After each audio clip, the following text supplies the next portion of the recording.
kitabu 1 babu 4 dambugal nayaɓangal e nder deftere aranarede hino yewten fi adabi qada'i l haja fi needi no haaju huntirte bi maana haaju no comportorte noon ka hurgo. Ilam andu ya akhiyu an wonɗo jentade oɗo tafsir an wonɗo finade nde deftere mulakhasul fiqhu ko yafamu waffaqana allahu on hawrindini en Allah hawrindini men mene wonɓe ma jangande nden wa iyaka e an wonaɗo janganede en fo Allah hawrindini en e sawaba wallahi wata sikkito wa jami'il muslimina e dendanangal julɓe hedditiɓe ɓen anna dinana faamu wonde no dina men kan kamilan ko timmo kam mutakamilan timminay ka ma taraka ka accali shay'an hay e hunde mimma yahtajuhu nas immorde ko yimɓe ɓen hatonjini ko yimɓe ɓen beesonni e mum fi dinim e nder dina maɓɓe kam wa duniyahum e aduna maɓɓe on illa bayyanahu si wona ka ɓangini ɗum wa min dhalika no jeeya e muɗum adabu qada'il haja nediji fi huntugol haaju liyatamayyaza al insana fiyo neɗɗo on surtout fiyo neɗɗo on sendodir alladi on karramahu llahu mo Allah teddini fiyo seedu anil hayawani e mummunteji ɗin bima karramahu llahu bi sabu ko Allah teddinirimo kon fa dinana dina men kan dina nazafa ko dina laaɓal wa dina tahara e dina laaɓal fa hunaka hino ɗon adabu nedi shar'iyatun shar'inaɗi tufalu golleteɗe inda dukhulil khala sanga natugol ka hurgo hara nataka taw wa hala qada'il haja e sanga haaju aw on huntete ka nder hurgo bima natuma nata e hino musidɗo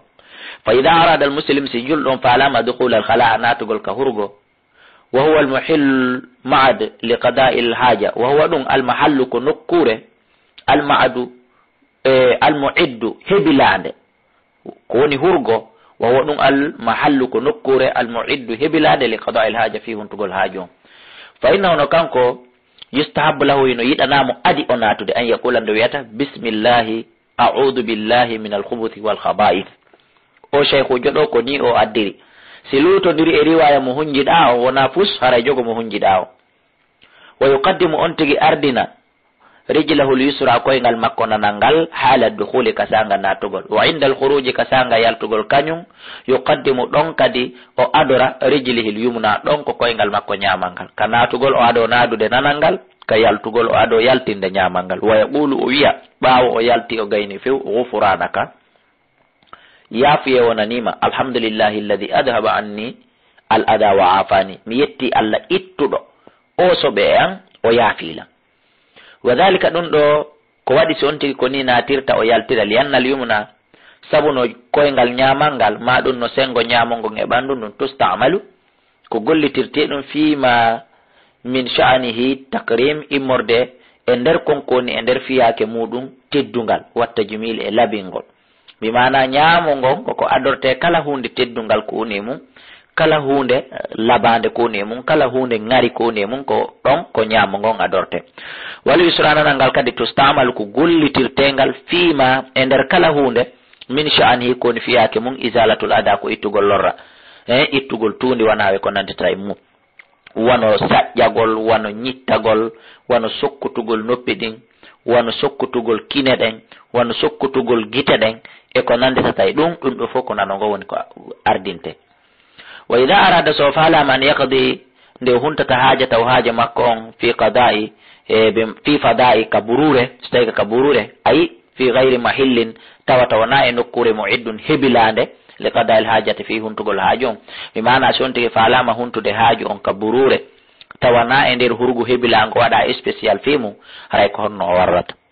fa innahu no kanko yustahabu law haray hino yiɗanamo an yaba oda nde woɗɗitoto anin nas bi haythu yakunu nokkuka o wonata fi makanin e nokkure halin weddinde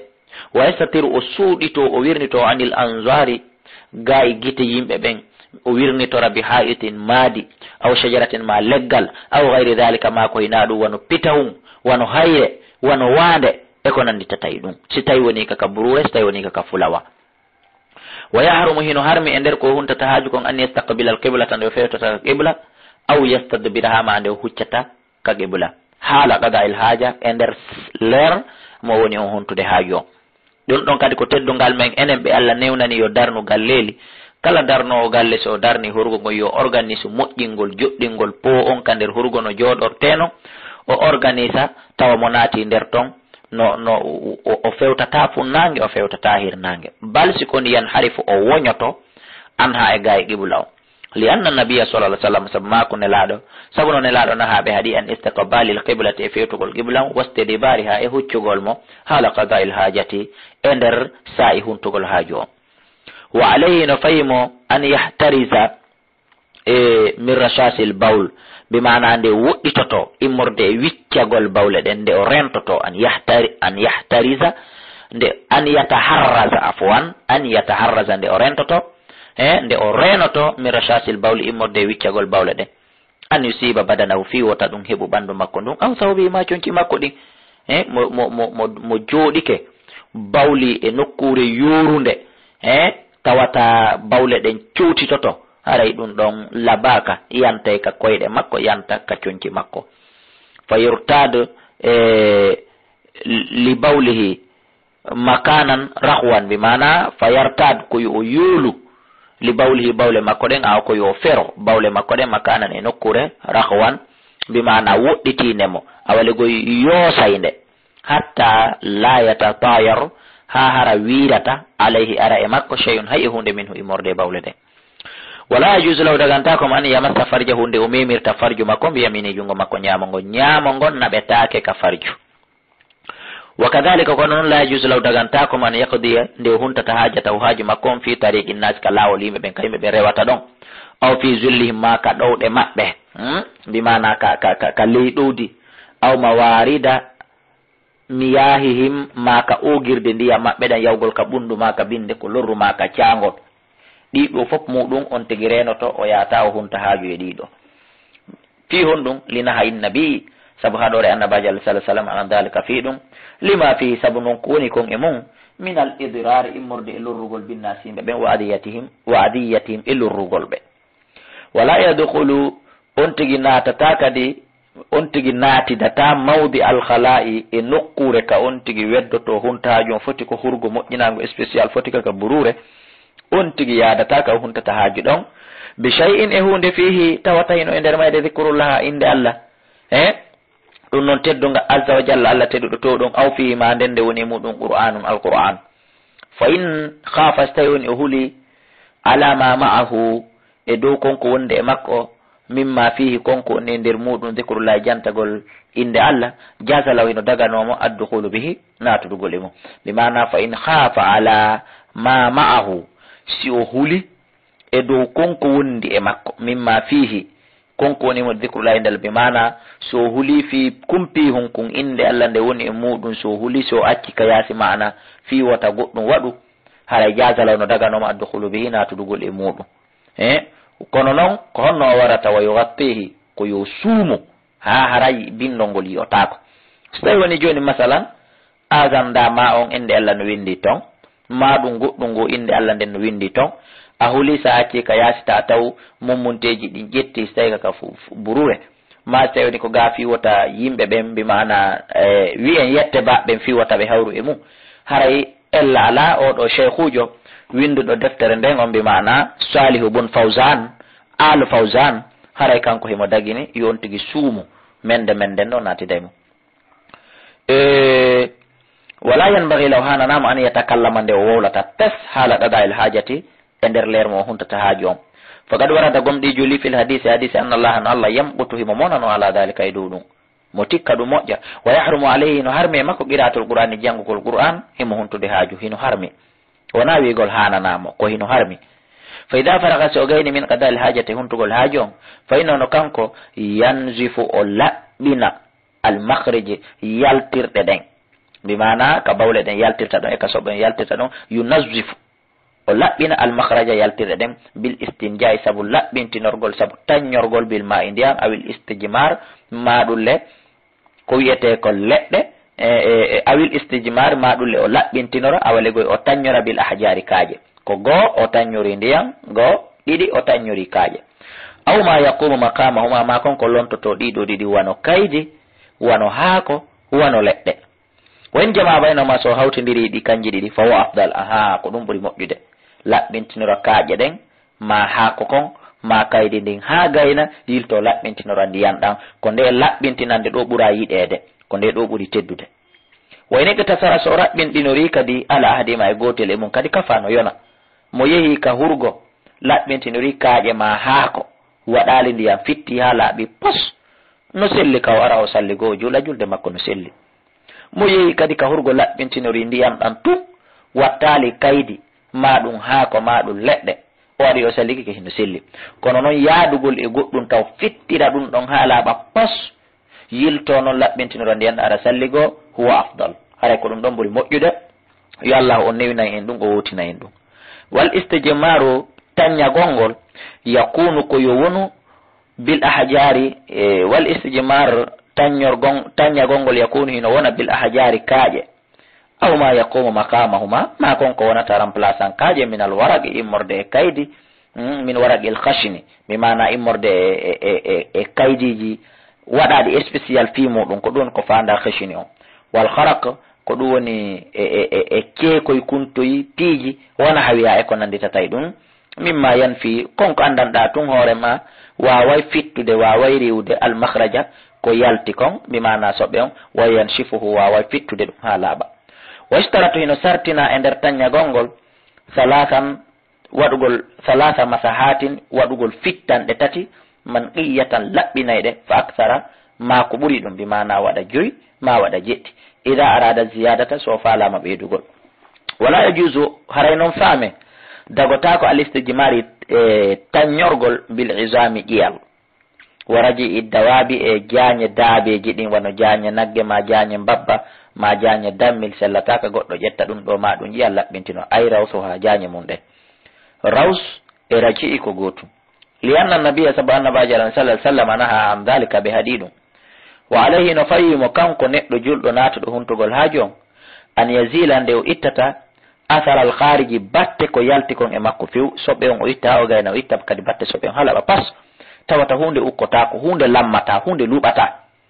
wa yanshifu o fitta ɗum ha laaɓa li allah yabqa fi wata heddo shay'un hay hunde minan najasati immorde soɓe on ala jasadi ka ɓandu makko wa li allah tantaqilu najasa e fi wata o eggudu e soɓe on lima ila makanin ona ɓaɗum e nokkure akhara wonde goo min jasadi immorde ka ɓandu makko aw thiyabihi ma ka coñci makko. qala ba'du al fuqaha hino ɗo hino wi'i yoga e jomiraɓe faamu ɓen ka dina innal istinja wonde hino no taññorgol ngol ndiyam awil istijmar ma taññorgol ngol kaaƴe ma haako ma kaydi shartun ɗum ko sharti min shuruti sihhatil wudu'i jeeya ɗum e sartiji sellugol salligi on la budda feere wo ala an yasbakahu nde o adintinta ɗum ɗon taw bi mana nde o adintinta laɓɓintina gongo ha laaɓa si o salligo. falaw tawadda si tawini o salligeke qablahu ko adi o laɓɓintinade ha laaɓa o salligo ha o gayna o yaha noon o laɓɓintino lam yasihu sellata wudu'ahu salligima kon ka sellata li hadisil miqdad wonande oɗo hadis miqdad almuttafaqi alay mo tata hino fottana e mum yaghsilu dhakarahu wonde o lootay sawru makko ndum ha laaɓa thumma yatawadda refti o salligo. qala nawawi imamu nawawi maki wa sunnatu koni sunna o an yastanji ko nde on tigi laɓɓintinoto qabla al wudu'i ko adi o salligade li yakhruj fi yo yaltu min al khilafi o yiwa e luutodiral e lurral few wa ya'mun o hoolo o asira intiqadi tuhurihi bimana firtagol laaɓal makko ngal laaɓugol laaɓal makko ngal. ayyuhal muslim ko ayyu musidɗo an julɗo gorko e debbo wonɗo lan jentade pullo e ko hina pullo guineyenjo e ko hina guineyenjo ihris lerɗu faale alatta nazzuhi e laɓɓintinagol minal bawli immorde e bawle ɗen. musidɓe julɓe no danseren ni ya ibnu adama hino yaha ka hurgo surtout hirli faaɗo foti ko debbo foti ko gorko yaha bawla ko alda e yadugol e satalde yaha daro ka foosewol yaha daro ka ɓaawo hayre yaha daro ka ɓaawo pitahum yaha daro ka ɓaawo otowal ka ɓaawo miiru daro cara caranno ɗon ko alda e laɓɓintinagol lerɓe e laɓɓintinagol e bawle ɗen. fa inna adami tanazzuhi anduno ronkugol laɓɓintinagol ngol min immorde bawle ɗen min mujibati adabil qabri wallahi ko jeeya ɗum e ko waɗɗinta lette kaburu. eyno fa an abi hurairata ƴettama aba hurairata radiallahu anhu qala o maki qala rasulullah sallah sallam nelaɗo maki istanzihu laɓɓintinoye min al bawli immorde bawle ɗen fa inna ammata adab al qabri ande ko ɓuri huɓutude e lette gabru ɗen ko ɓurata lorrude e lette gabru ɗen ko ɓurata tiiɗude e lette gabru ɗen min hoko immorde fiiɗe ɗo bawle musidɓe julɓe reno ɗen yahugol ka hurgo e ɓaawo ndiyam ma e ɓaawo kaydi ma e ɓaawo haako ma e ɓaawo leɗɗe ala kulli hal e ɓaawo laɓɓintinurɗum rawahu dara ɓotuni ko imam dara ɓotuni on ko filli hadis on qala al hafiz imam hafiz maki ɗum ko ibnu hajara walli fiɗo bulughul maram nde firuɗen nden e oɗo maki sahihul isnad e hadis mo andanɗa hoorema tugorde makko on hino selli walahu shawahid bimana hadis on hino mari seediji kadi wa aslu asli hadis on fi sahihain hino ka bukhari ka muslim ayyuhal muslim kayo musidɗo an julɗo inna kamala tahara andono timmugol laaɓangal yashulu ɗum ko newinayi ɗum alqiyama daranagol bil ibadati dewal ngal wa yu'inu ko wallay ɗum kadi neɗɗo on ala itimami ha e timmingol dewal ngal wa ikmali ha e timmingol ngal wal qiyami e daranagol bi mashru'atiha sar'inaɗi maggal on shari'aji maggal on ruwiya al imam ahmadu filliki rahimahullahu an rajulin fi gorko min ashabi nabi jeyaɗo e sahabaɓe annabajo en sallah sallam anna rasulallah wondenelaɗo on sallah sallam salla bihim subha o julnunoɓe subaka e nder ko julnotaɓe kon subaka fa qara ar-rum o jangi suratu rum fiha e nder julde subaka nden fa awhama o yiili hoore makko nden bimana o uggini hoore makko nden o yiltidiri nden falamma sarafa ɓa o woncitigi aligoye ɓa o salmini o gayni qala o maki kanko nelaɗo innahu ko woni yulbisu alayna alquran qur'anare nden hino jilɓude e me hakkudeji men ko waɗi ɗum noon inna aqwaman anduno yimɓe gomin komin moɗo yusalluna hiɓe juulude ma'ana wondude e men tawa noon la yuhsinuna alwudu'a ɓe ala moƴƴinde salligi on ha moƴƴa faman shahida solata ma'ana kala tawaɗo julde jamande wondude e men fali yuhsini alwudu'a yo moƴƴin salligon yo yaw laɓɓintino kawrugo ɓe mana ɗum ɗo ko firi tawi no woodi wonɗo nder ton mo laɓɓintinaki moƴƴa bargol no iwde e makko hino ukkade hakkunde lungol hino ukkade e makko hakkunde jama on ko ɗum firiligol e kadi wa gad asna allahu gomɗi allah subahana wa taala on manti ala hada al masjidi quba ala ahli masjidi quba e dow ɓeɗo yimɓe oɗo jama wonnoɓe ka juulirde quba bi qawlihi sabu mako daalol makko kanko allah daala ka muhammadu nden juulirde ko nden duwaɗa juulude mungo fihino e nder rijalun worɓe yuhibbuna heɓe yiɗi an yatatahharu nde ɓe laɓɓintinoto e wallahu allah la yuhibbul muttahhirin mo yiɗi laɓɓintinoto ɓen suratu tawba aya 106 donc allah subahana wa taala manti ɓeɗo walamma sa'alu walamma su'ilu tuma nde ɓe landano an sifati hadihi tatahhuru kon ɗum woni sifa kamɓe mo ɓe woni laɓɓintinorɗe ha tawi allah subahana wa taala jippinayi aya qur'an wacca ɓe manta ɓe weltanoɓe ɗaluɓe inni menen no men laɓɓinorta inna no menen nutbi'ul hijarata men jokkintinay kaaƴe ɗen alma andiya rawal bazar si men yawde ka hurgo laɓɓintinagol ko piiji ɗiɗi men yadata ko kaaƴe e ndiyam men laɓɓintiniro kaaƴe ɗen ha laaɓa pos men watta ndiyam tawi jeka ko nde laɓɓintinande ɗo laɓɓintinorde ɗo ko nde ɗo ɓuuri wonde meilleur ko nde ɗo ɓuuri wonde best ko nde ɗo woni ɗaɓɓande mbi maana wa huna a ko ɗo noon wa huna hino ɗo amrun fiyake yajibu waɗɗiɗe a tanbihu findingol fi majje alayhi e dow julɗo wawa koni ɗum anna badal awam wonde hino yoga e ko huuɓiti kon yoga bimana e jama huɓuto en yazunnu hino sikka annal istinjaa wonde no laɓɓintinagol minal wudu immorde salligi on fa ida arada so falama an yatawadda ando salligoto bada ko yo fuɗɗor bil istinjaa laɓɓintinagol ngol tañño ha moƴƴa walaw kana hay so on tigi laatigi kadi istinjaa o laɓɓintinoke saabiqan ko adinane bada qada il haaja ɓaawo o hunti haaju makko on woɓɓe goo hino sikka ko ɗum wa hada khata ɗum ɗon ko faljere li anna al istinjaa sabu no laɓɓintinagol ngol laysa min al wudu jeyaka e sallige mi mana o inni wo hino ɗo hunde findintende laɓɓine moƴƴa sabu woɓɓe goo hino sikka fi innama koyo laɓɓintine si sallige haray si goɗɗo ari salligagol hay tawi himo laɓɓintinino ko be tun o yiltito kadi ka hurgo o laɓɓintino si o ara o salligo kala sikko ɗum ɗon kala faamuɗo ɗum ɗon haray nde on faamu ɗon ko faljere sabu noon li anna al istinjaa wono laɓɓintinagol ngol laysa min al wudu jeyaka e salligi si tawi noon haray leer kala ndo mi fokkiti salligagol ko bimi ya mi laɓɓintino tahosi mi ara haray holli ɗum jeyama e salligi o si tawi miɗo laɓɓintinino jarayo mi yahu ka hurgo hande kadi wa innama huwa aldu tun koni laɓɓintina gongol min shurutihi ko jeeya ɗum e sartiji salligi ɗin kama sabaga wano adorno noon wano feƴƴirno noon naade foti ko bimbi mi laɓɓintini foti ko ñalorma deke tun no laaɓi miɗo laɓɓintini lanni mi itti sarti on simi fokkiti salligade komi salligo tun wa mahalluhu nokku mum on ba'da al faragh ko ɓaawo gaynugol min qada il haja huntugol haaju on en faami ka place ka laɓɓintineteɗon ko ɓaawo on tigi hunti haaju on wona fiiɓa on tigi fokkiti salligade yo yaw o laɓɓintino no ko ɓaawo hunti haaju on bawle ɗen ma soɓen o laɓɓintino ɗon noon lanni hande kadi wala da'iya nodda sharia on nodda hato jina li takrarihi fi fillinnagol laɓɓintinagol ngol min gayri wujudi mujibihi ko alda e wuudugol ko waɗɗinta fillinnagol ngol wawa ɗum qada'ul haja ko huntugol haajungol wa taluthul mukhriju bin najasa on tigi awa fitta ko yalti kon e bin najasati sabu soɓe on ayyuhal muslim ko ayyo musidɗan julɗo hada dinana kaɗo dina men islam dina taharati ko dina laaɓal ni wan nazafati e laaɓal wan nazahati e laaɓal ɗiɗo tati fu muɗum ka pular men ko firo goto ata bi ahsanil adabi hika addi ko ɓuri laɓede e nediji wa akramal akhlaqi e ko ɓuri teddude e gekkuji istawaba hika sali hika pottiti hika itti kullama yahtajuhu lmuslim istawaba afwan ko ɗum woni hika addi hika waɗi kullama yahtajuhu lmuslim dendanangal ko neɗɗo julɗo on hato jinta wa kullama yuslihu e dendanangal ko moƴƴanimo ko sellanimo ko kelɗanimo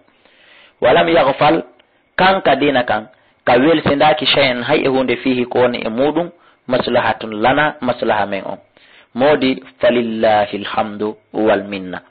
ko Allah wadani yettore nden e moƴƴere nden sabu ko kanko neminiri en oɗo islam he ko wonɗen kon julɓe hiɗen duwa yettude ɗum Allah sono kala ɓe mana eɗa duwa wiide Allah mi yettimagoy ko waɗa alan kon julɗo sabu o jonnima ngalu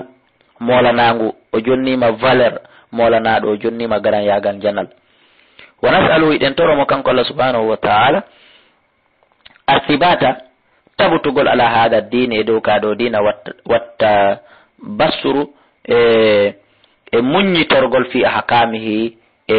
ñawoje dina islam kan wal amal e golletirgol be shara'ihi shari'aji islamu ɗin mal ikhlasi hara ko wondude laɓɓinangol lillahi Allah dewal ngal fi dalika e nder ɗum hatta yakuna ha laato amalana golle men ɗen sahihan ko selluɗe maqbulan jaɓaɗe allahumma amina ya Allah subhanahu wa ta'ala on waɗan en ɗum musidɓe julɓe ngal dambugal ɗo kadi haɗay ko ɗon ko lanni kala ko famini falillahi shukuru kala ko faminake toujours on nodday ka numéro téléphone 68 60 53 09 67 60 53 09 63 60 53 09 60 60 53 09 haray musidɓe julɓe kala ko tawata